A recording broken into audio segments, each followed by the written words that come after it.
یا گندے گھنونے قسم کے ان کی ذہن ہوتے ہیں، تو پھر وہ ان سے وہی توقع کی جا سکتی ہے۔ اب یہاں پہ یہ آیا مبارکہ جب بھی ہوتی ہے تو ہم عورتیں پریشان ہو جاتی ہیں کہ شاید پتہ نہیں وہ شادی اگر کسی خبیث مرد کے ساتھ، ایسے کسی مرد کے ساتھ جس کا کردار اچھا نہیں، کریکٹر اچھا نہیں، اخلاق اچھے نہیں ہے، کسی باپردہ باشرہ کسی نیک گھرانے کی لڑکی کی شادی ہو گئی ہے،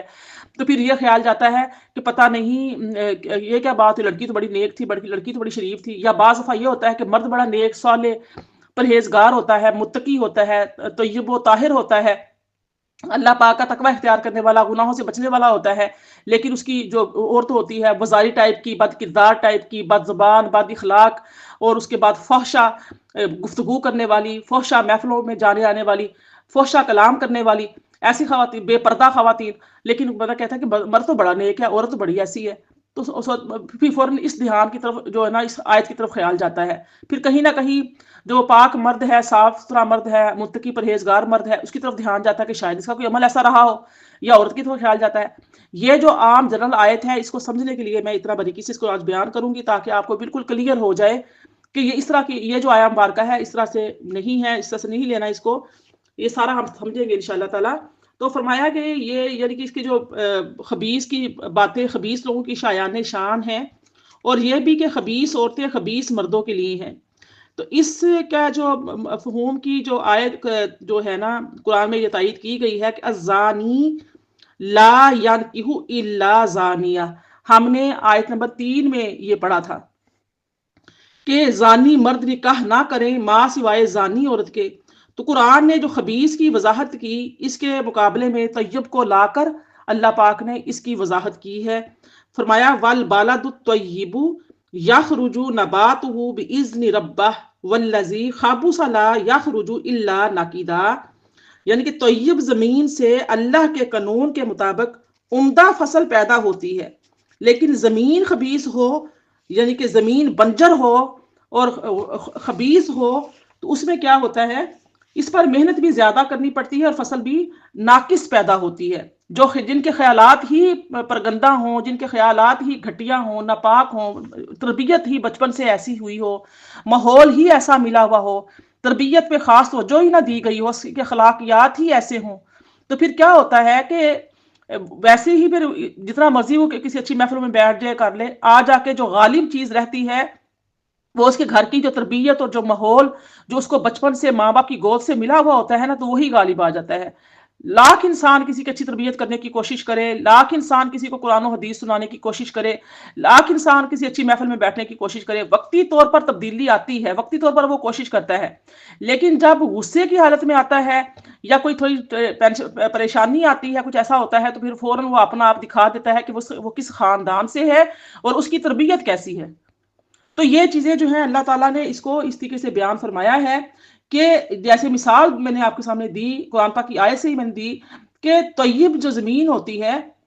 اس سے اللہ کے قانون کے مطابق جو عمدہ فصل نکلتی پیدا ہوتی ہے، لیکن جب زمین بنجر ہو، خبیث ہو، تو اس پر محنت بھی زیادہ کرنی پڑتی ہے، تو اور فصل بھی ناقص پیدا ہوتی ہے۔ تو اسی بنا پر قرآن میں ہے کہ اے رسول صلی اللہ علیہ وسلم کہہ دو کہ خبیث اور طیب جو ہیں وہ برابر نہیں ہو سکتے، خواہ تمہیں تعجب ہو کہ یہ خبیث کیسے اکثریت میں پھیلتا ہے۔ تو اصل میں جو طیب ہے، طیب اسے کہا جاتا ہے جس سے انسان کی حواس بھی لذت یاب ہوں۔ کسی کے پاس آپ بیٹھے، کسی کی صحبت آپ اختیار کریں، کسی سے آپ ملیں، تو اس سے آپ کو اچھی خوشبو آئے، اس کے آپ اخلاق سے متاثر ہوں، اس سے آپ کا دوبارہ ملنے کو دل کرے، اس کے لیے دل میں محبت پیدا ہو جائے، کچھ آپ کو وہ دے اور کچھ آپ اس سے لے کر اٹھے، کوئی اچھی باتیں، کوئی اچھی چیزیں آپ کو اس سے ملیں۔ تو طیب جو ہے وہ ایسا ہے کہ جس سے انسان کے جو حواس بھی لذت یاب ہوں اور اس کا نفس بھی، اور شریعت کے روح سے بھی، یعنی کہ ہم پڑھتے ہیں اللہ پر سورہ مائدہ میں بھی فرمایا کہ طیب چیزوں کو کھاؤ پیو، پاک صاف ستھری چیزیں کھاؤ پیو۔ جب انسان پاک صاف ستھری رزق حلال کھاتا ہے، طیب چیزیں کھاتا ہے، تو کیا ہوتا ہے، اس کا جو نتیجہ ہے، اس کا جو رزلٹ ہے، اس کے جو اثرات ہیں، وہ بھی ویسے ہی لاتا ہے، وہ بھی پھر ویسے ہی لاتا ہے جیسے اس کے اثرات ہوتے ہیں۔ ٹھیک ہے، خیر، فرمایا کہ جو یعنی کہ میں عرض کر رہی تھی کہ جو شریعت ہے وہ بھی الطعام الطیب، اس کھانے کو کہا جاتا ہے جو جائز طریقے سے حاصل کیا جائے اور جائز جگہ سے حاصل کیا جائے اور جائز انداز کے مطابق لیا جائے. کیونکہ میں یہ بتا رہی تھی آپ کو کہ جو غذا اس طرح حاصل کی جاتی ہے وہ دنیا اور آخرت دونوں میں